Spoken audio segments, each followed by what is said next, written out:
Chris, you know what a book is? You're getting filled with some guy's thoughts? Oh yeah, I'm a book a week guy. They're not reading the Western canon. It's Orwellian! Yeah. It's not something profound. It's your brain is broken. Why does he just look utterly confused right now? He's conducting silence. No one's come to anything good in 300, 400, 500 years, 1,000 years. No one's come to anything even worth listening to. The height that America achieved, it's hard to imagine how that could go wrong. In my youth, I traveled. The only advice that I can... Man, nothing would make me happier than to bust the head of some guy like that. I hate people like that, Chris. You know that? What, cult leaders? People that have like who just say like the universe is all one. It's just drug spirituality. Yeah, I've heard a ton of that. I want to smack people like that in the side of the head. My suspicion, my hunch, is that with DMT and with mushrooms, that you're not actually experiencing something that is real and profound. Your brain is rewiring itself in a way and like glitching out in a way that in the moment tricks you into thinking that something profound is happening. Is that it's like synesthesia.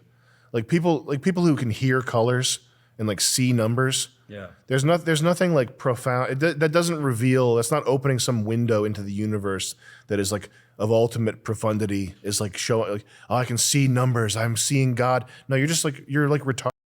Like you have the same thing going on with your head that like a schizophrenic. It's not something profound. It's your brain is broken.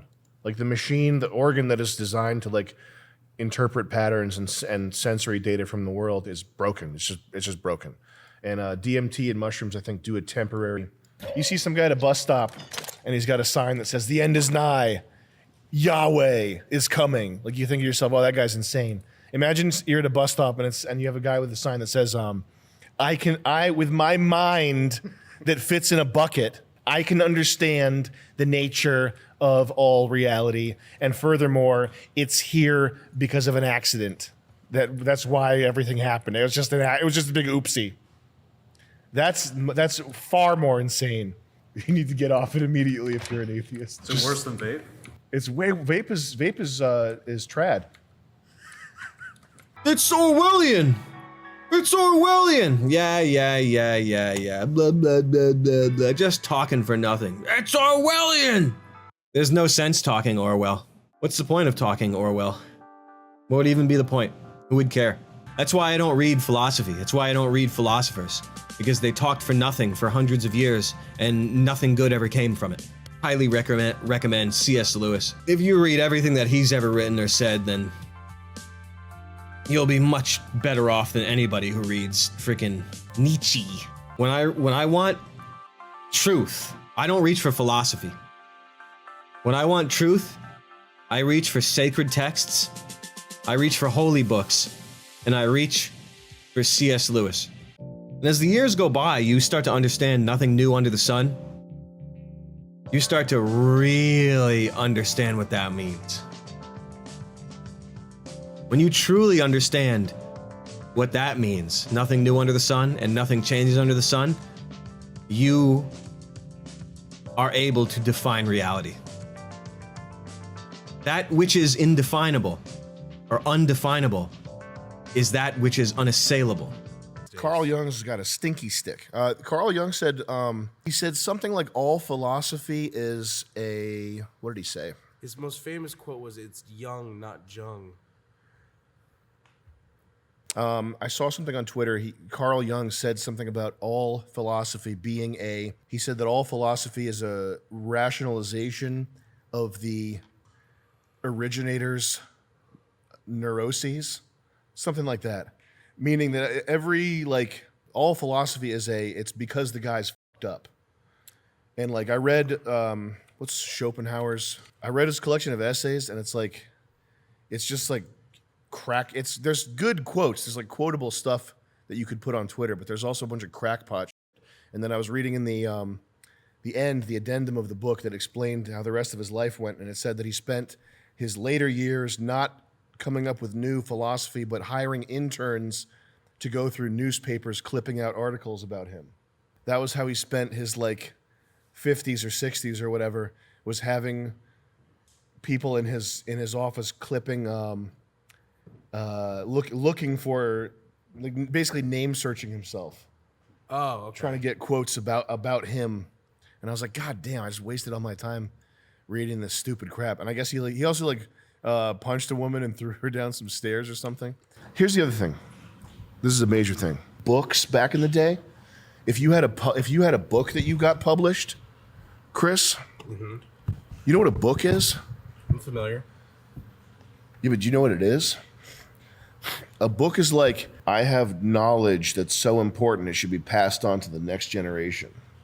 Yeah, you want to immortalize yourself, kind of. And guess what? I've lived 70 years, and the entirety of my wisdom that even needs to be read or understood by anybody fits into 75 pages. And now a book is like, I'm trying to sell something. Yeah. It's just another way to monetize my personality. Yeah. And it's usually not even written, it's like ghost written. Who's your favorite philosopher and which philosophical... Hitler! And which philosophical principles Nazism!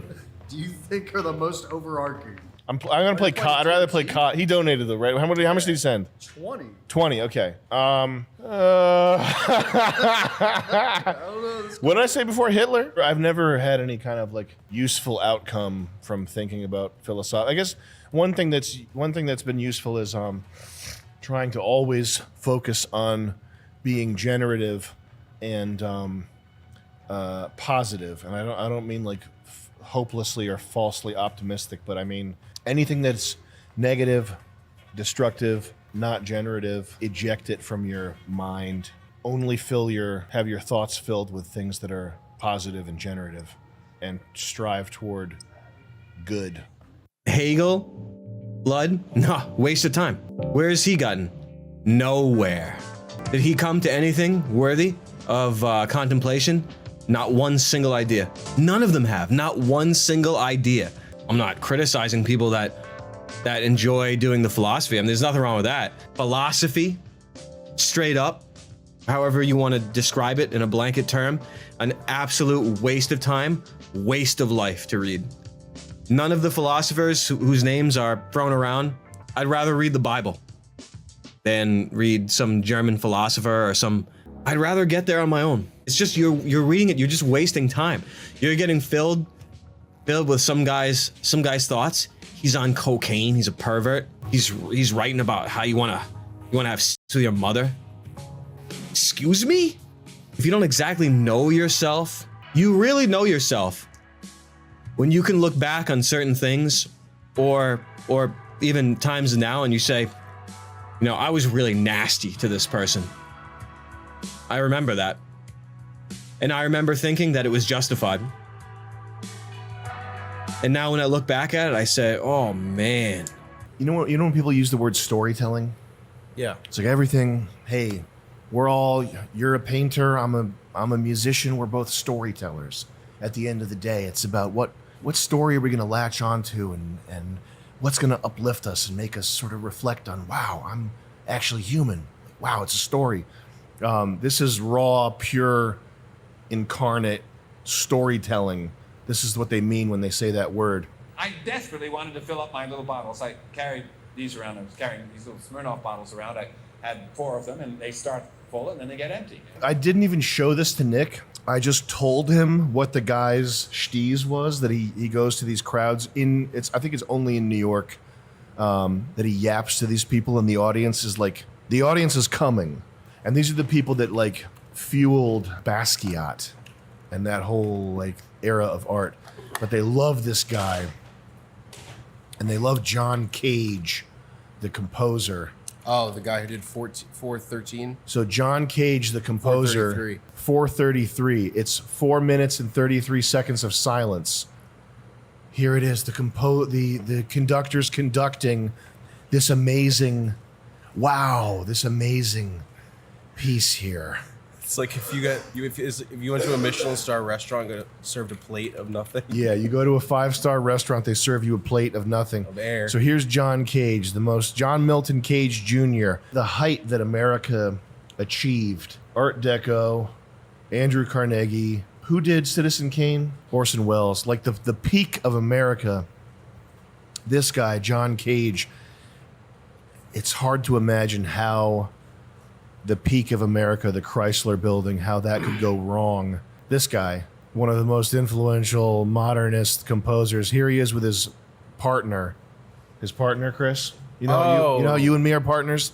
This guy's like a gay dance guy. John Cage was this super influential modernist composer guy, and making shit like this, 4 minutes and 33 seconds of silence. There's probably a documentary where he's talking about silence. When I get like this, kill me. Okay. Well, there's gonna be a phase where I can't kill you. when I start to fall off, and Big God, I'm gonna be your sidekick. Okay. So that's phase 1. Phase 2 is I'm rambling about silence. And when you think about it, really, it's talking. Shut up! This is the audio. You're hearing the audio from this. Let's listen and look at the faces.